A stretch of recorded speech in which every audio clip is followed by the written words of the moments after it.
Good news ito sa lahat ng mga supporters ni Pangulong Duterte. And I'm sure tataas na naman ang kilay na mga anti-Duterte nito kasi hindi nila matanggap-tanggap na kahit si Pangulong Duterte ay nasa loob ng detention cell sa ICC ay pinuri pa rin siya. Binigyan ng parangal. Naku po, grabe naman. Naku, tataas na naman ang sugar level ng mga kakamping nito. Naku, tataas naman ang BP, blood pressure ng mga Unipink. Lalong maririnig nila ang good news tungkol kay Pangulong Duterte. Ayaw nila ng good news eh. Ayaw nila na ang ICC ay papalayain na si Pangulong Duterte. Ayaw nila makinig ng ganyan. Lalo na itong good news na ito, mga kabibig.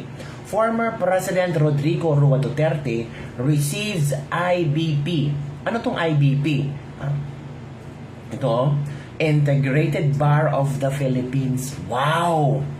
Grabe! Integrated Bar of the Philippines. Golden Pillar of Law Award. Highest level yan, ha? Si Bangag kaya? Ano kaya ang pwede nating i-award kay Bangag?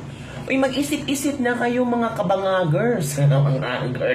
Mag-isip-isip na kayo mga Unipink. Ano ang pwedeng i-counterpart sa IBP Golden Pillar of Law Award kay Pangulong Duterte? Mahiya naman tayo, di ba?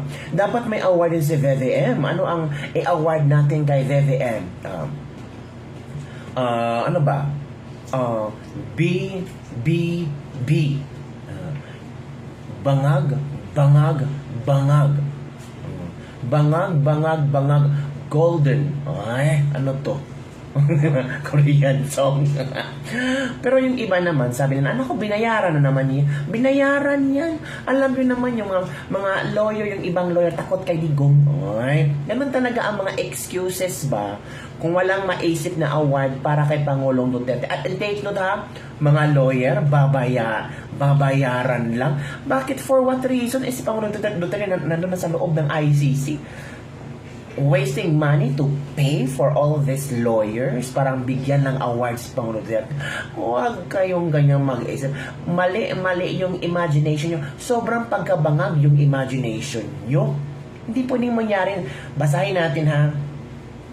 The Integrated Bar of the Philippines, IBP, on Sunday honored former President Rodrigo Roa Duterte with a Golden Pillar of Law Award and ceremony held at Hall of Justice in Davao City. The award is given to lawyers who have rendered 50 years of service with dedication, integrity, and excellence. 50 years of dedication, integrity, and excellence. Grabe ha. In the advancement of the legal profession. Yun mga kabibig. Grabe no, 50 years yung pagsiservisyo ni Tatay Digong. Dedication, integrity, excellence. Ang sakit-sakit marinig ng mga kakamping, mga Unipink na ay ito pala yung ang sakit naman. Ito, IBP Golden Pillar of Law Award is proudly presented to Rodrigo R. Duterte. Basahin natin ha.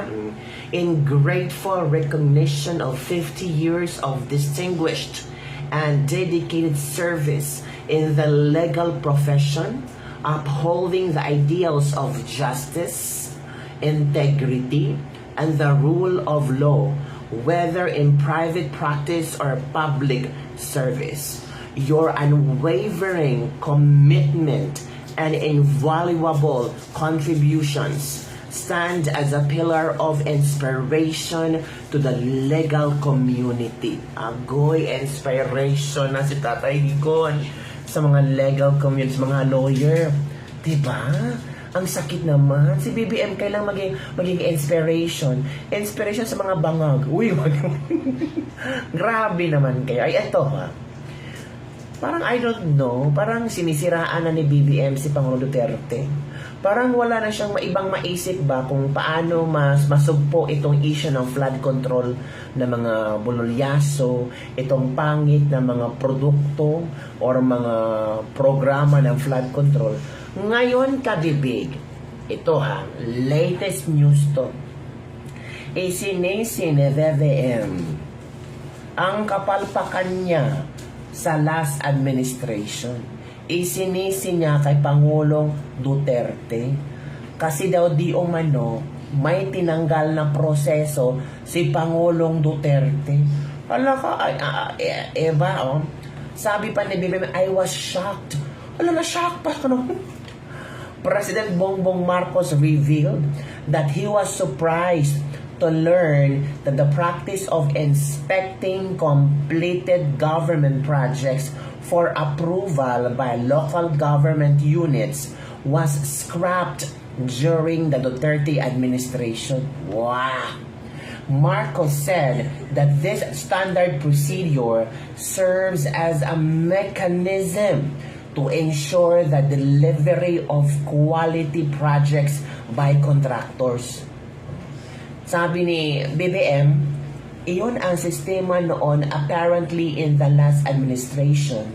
They removed it entirely. I was shocked because this is a standard procedure. Diba? Naghanap ng ma-blame. Si Duterte na naman. Nako po. Para malinis ang pangalan, para hindi siya babatikusin sa mga flood control project, kailangan talaga Duterte ang managot. I was shocked. Tinanggal ito ng last administration, i-check ang mga proyektong nagawa. Tinanggal digong. Walang checking sa mga proyekto, kaya nakakalusot atong anomalya sa flood control. Posible. Orin natin ang video, kabibig, ha? Kung ano itong mga sinasabi ni BBM tungkol kay Duterte, itong last administration. Ako, BBM, stay low mo doon, nagpapa-interview ka pa dyan. I was shocked. Hindi ko alam na may ginawa pala si Martin na ganito na ganyan. Nagmamalinis, parang Judas Iscariote ba? Or hindi pala, Poncio Pilato ng hugas kamay kasi alam na niya na ang mga tao wala na talagang tiwala sa gobyerno niya. Tingnan mo si Alan Peter Cayetano, ang sabi si Alan Peter Cayetano, kailangan ng snap election kasi ang mga tao wala nang tiwala sa BBM administration. Hindi ka mahiya. Diba? Tapos sabihin mo ngayon, ang Duterte administration kasi last administration, tinanggal niya yung inspection, expansion sa mga proyekto na like the flood control, yung mga bridges. Kaya nagkaganon, nung gumuho ang mga bridges kasi hindi na-inspect. Nagkaroon ng corruption sa flood control kasi walang na-expansion. Ngayon, Duterte na naman i-blame mo. Panoorin niyo ang video, kabibig. Come back to the local government executives and say, tapos na. Natapos namin yung project. Inspeksyonin nga namin ngayon yon. Pag nakita namin hindi maganda ito, hindi tama itong ginawa ninyo. Sign it, yeah. Hindi ko pipirmahan yung acceptance. Dapat, pag hindi ko pinirmahan yung acceptance ng local government, hindi mababayaran ng kontraktor. Okay. Sa tawagin yung kontraktor, tignan mo ulit. Hindi tama itong ginawa ninyo, ayusin mo.